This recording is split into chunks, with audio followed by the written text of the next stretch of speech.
नमस्कार, अपना एमपी आप देख रहे हैं और आपके साथ मैं हूं पुनीत मिश्रा। चलिए खबरों की शुरुआत करेंगे और सबसे पहले बड़ी खबर की बात भोपाल से बड़ी खबर है इस वक्त की। दूसरे चरण की वोटिंग के पहले अमित शाह का एमपी दौरा। आज रात 10 बजे भोपाल पहुंचेंगे और भोपाल में ही रात्रि विश्राम करेंगे। कल राजगढ़ अशोकनगर में जनसभा करेंगे।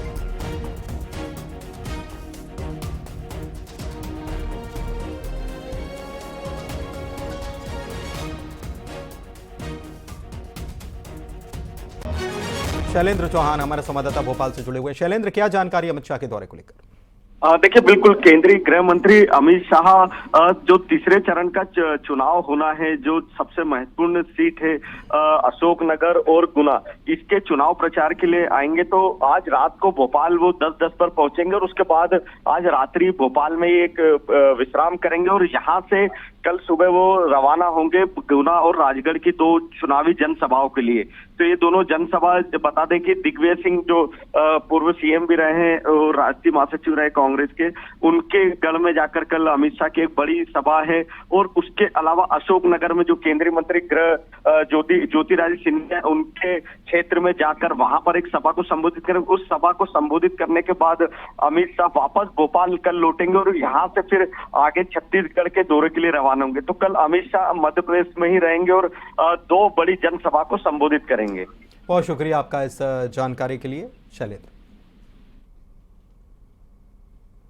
प्रधानमंत्री नरेंद्र मोदी ने लगातार दूसरे दिन मध्य प्रदेश के मुरैना से कांग्रेस पर कड़ा प्रहार किया। पीएम ने मुस्लिम आरक्षण और संपत्ति के बंटवारे के मुद्दे पर कांग्रेस को आड़े हाथों लिया और आरोप लगाया कि कांग्रेस दलितों, पिछड़ों और आदिवासियों का हक छीनने का षड्यंत्र कर रही है। मध्य प्रदेश के ओबीसी की कई जातियों के आरक्षण को समाप्त करने की नई चाल चली जा रही है। पीएम मोदी ने दावा किया कि 19 दिसंबर 2011 को केंद्र में तब की कांग्रेस सरकार धर्म के नाम पर आरक्षण देने का एक नोट संसद में लेकर आई थी, जिसमें ओबीसी समाज के आरक्षण का एक हिस्सा काट करके मजहब के नाम पर आरक्षण देने की बात कही गई थी। इसके साथ ही पीएम ने कहा है कि कांग्रेस सरकार में आकर ओबीसी के आरक्षण को अपने विशेष चहेते वर्ग को दे देना चाहती है।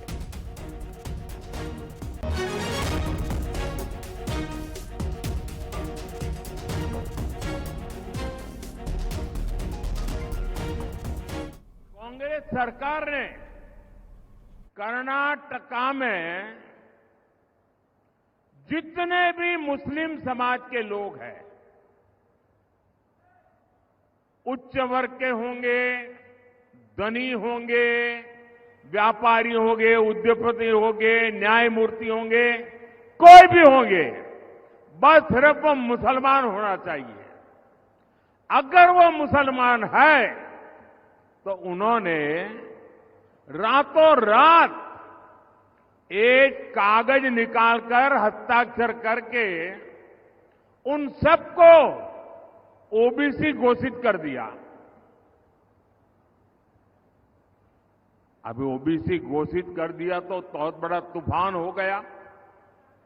यानी वहां कांग्रेस ने शिक्षा और सरकारी नौकरी में पहले जिन ओबीसी लोगों को आरक्षण मिलता था, उस ओबीसी समाज में इतने सारे नए डाल दिए कि ओबीसी समाज को जो आरक्षण मिलता था वो उनसे छीन लिया, चोरी छुपी से छीन लिया।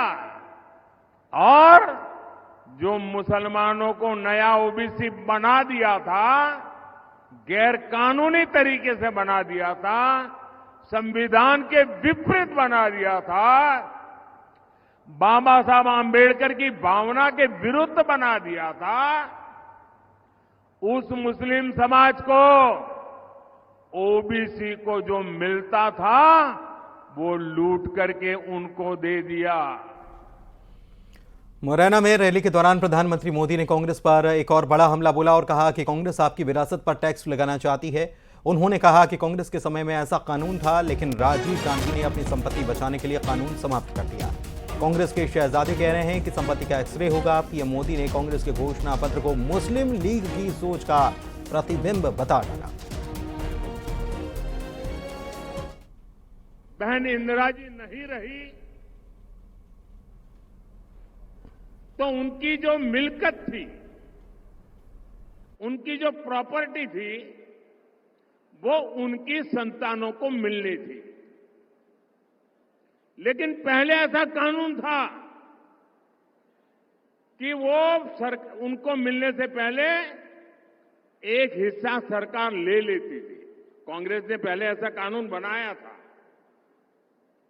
तब चर्चा थी और व्यापक रूप से चर्चा थी कि जब इंदिरा जी नहीं रही और उनके बेटे राजीव गांधी जी को ये प्रॉपर्टी मिलने की थी, लिख करके गई थी, तो अब सरकार को पैसा चला न जाए, प्रॉपर्टी को बचाना था, तो इन्होंने क्या कर दिया, उस प्रॉपर्टी को बचाने के लिए अपनी माता इंदिरा गांधी से मिले हुए पैसों को बचाने के लिए उस समय के प्रधानमंत्री श्रीमान राजीव गांधी ने अपनी संपत्ति बचाने के लिए पहले जो इनहेरिटेंस कानून था उसको समाप्त किया और खुद के पैसे बचा लिए।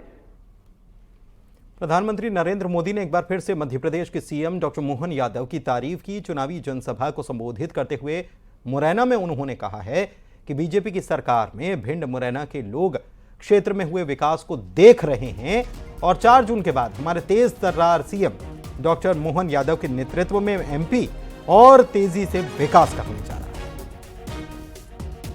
भाजपा सरकार में हुए विकास को भिंड, मुरैना, ग्वालियर के वो लोग और ज्यादा अनुभव कर रहे हैं जिन्होंने कांग्रेस का वो काला दौर देखा है। 4 जून के बाद हमारे तेज तर्रार मुख्यमंत्री मोहन यादव जी के नेतृत्व में मध्य प्रदेश का विकास और स्पीड पकड़ने जा रहा है। इंदौर लोकसभा सीट से बीजेपी के प्रत्याशी हैं शंकर ललवानी रिपीट किए गए हैं और उन्होंने आज नॉमिनेशन फाइल कर दिया। सीएम डॉक्टर मोहन यादव नामांकन फॉर्म जमा करवाने उनके साथ पहुंचे थे। उनके साथ मंत्री कैलाश विजयवर्गीय, जिलाध्यक्ष चिंटू वर्मा, राज्यसभा सांसद सुमेर सिंह सोलंकी भी मौजूद रहे।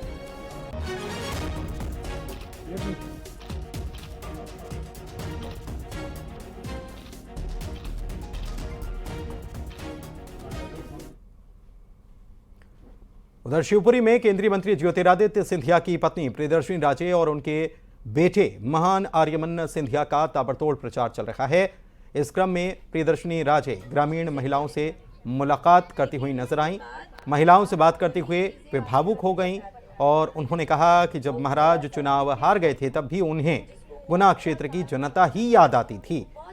गुना की जनता के लिए हमेशा वो चिंतित रहते थे। महाराज प्रियदर्शनी राजे ने कहा कि वे महाराज से पूछती थी कि आखिर क्यों जनता के बीच जा रहे हो। बदले में महाराज कहते, अगर अपने परिवार के बीच न जाऊं तो फिर कहां जाऊं।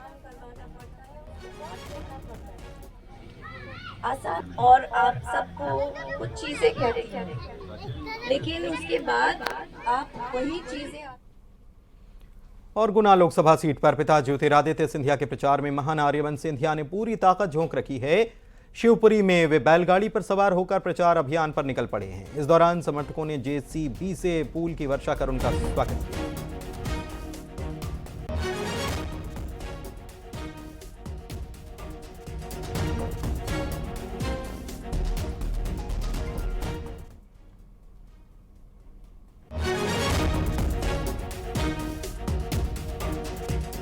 और वहीं चुनाव प्रचार के बीच महान आर्यमन सिंधिया शिवपुरी में किसान राम गोपाल गुप्ता के बागीचे पहुंच गए।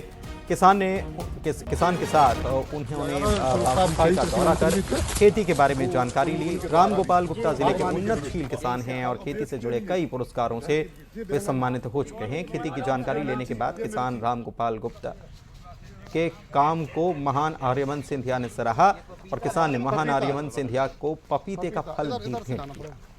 ऐसा घूम के अपन वहीं पहुंच जाएंगे। ये क्या है? नींबू।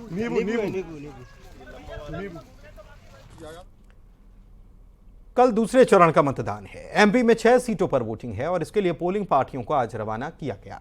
अब 4 तस्वीरें हम आपको दिखाते हैं जिसमें कल की तैयारी नजर आ जाएगी आपको।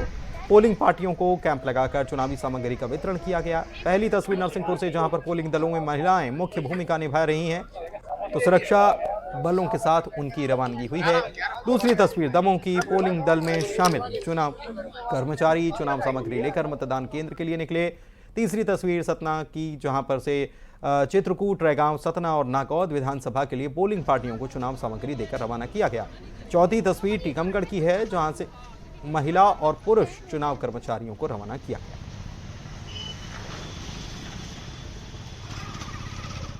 लोकतंत्र के महापर्व को लेकर उत्साह देखा जा रहा है। एक महिला टीचर अपनी बेटी के साथ चुनावी जिम्मेदारी निभाने पहुंची। माध्यमिक शिक्षिका बबीता अठिया बेटी के साथ मतदान सामग्री लेने पहुंची। पोलिंग पार्टी के रवाना होने से पहले वो बेटी को खाना खिलाती हुई भी नजर आई।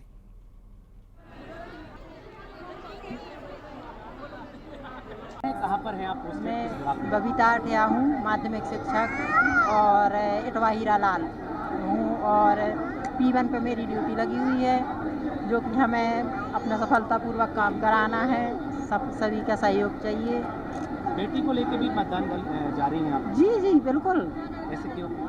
अब वो तो हमारा काम है, मैं स्कूल भी लेके जाती हूँ, तो अब चुनाव में भी अब उसका काम करवाएंगे। जैसे स्कूल का काम है वैसे हमारा चुनाव का काम है। दिक्कत नहीं होगी आपको? नहीं, मैनेज कर लूँगी, कोई दिक्कत नहीं होगी। काम कराना है, काम होना चाहिए। लोकतंत्र के महापर्व को लेकर मतदान कर्मी कितने जिम्मेदार हैं, इसकी भानगी नरसिंहपुर में दिखाई दी। एक महिला शिक्षक अपने बच्चे के साथ वोटिंग कराने के लिए पहुंची हैं। बताएं कि होशंगाबाद लोकसभा सीट पर कल मतदान है और नरसिंहपुर कृषि उपज मंडी से मतदान दलों को रवाना किया गया। महिला शिक्षिका अपने बच्चे के साथ कृषि उपज मंडी पहुंची और मतदान सामग्री लेकर वोटिंग सेंटर के लिए रवाना हो रही है। मेरा नाम तृप्ति गौतम है, मैं शिक्षा विभाग से हूँ और मेरी यहाँ तेंदुखेड़ा विधानसभा में चुनाव ड्यूटी लगी है, जिसमें के लिए मैं बहुत प्रोत्साहित करने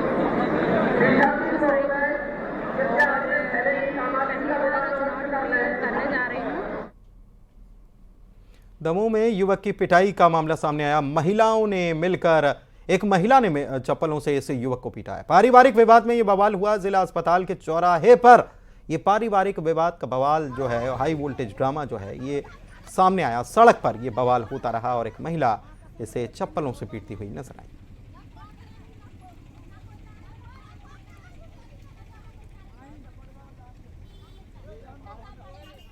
तो टीकमगढ़ में कल वोटिंग होने वाली है और इसके लिए मतदान दल रवाना हो रहे हैं। मतदान दलों को मतदान से संबंधित सामग्री दी जा रही है। लोकसभा सीट के 2077 मतदान केंद्रों पर कल वोटिंग है और मतदान केंद्रों पर 2745 विशेष पुलिस बल की तैनाती हुई है। लोकसभा सीट पर कुल 18,26,585 वोटर्स हैं जो कल अपने मताधिकार का प्रयोग करेंगे।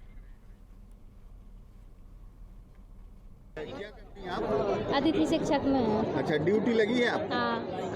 किस उसमें लगी है, कहाँ पे? विशेष पुलिस अधिकारी टीकमगढ़ विधानसभा में। तो आप अपने बच्चे को लेके साथ में आए? जी। क्यों, और कोई नहीं है? नहीं, अब घर पे कोई नहीं था तो कहाँ छोड़ के आते। तो बच्चे की भी देखभाल करेंगे, ड्यूटी भी करेंगे? बिल्कुल। तो कैसा लग रहा है इस बार ड्यूटी करते? ठीक है, ठीक लग रहा है, बढ़िया है। तो आपका छोटा बच्चा है तो आपने बोला नहीं था कि ड्यूटी कटे? हाँ, लेकिन कटी नहीं है उसमें। अच्छा, तो आपने मतलब ड्यूटी बच्चे के साथ कराई? हाँ। जबलपुर की बात करेंगे। कबाड़ खाने में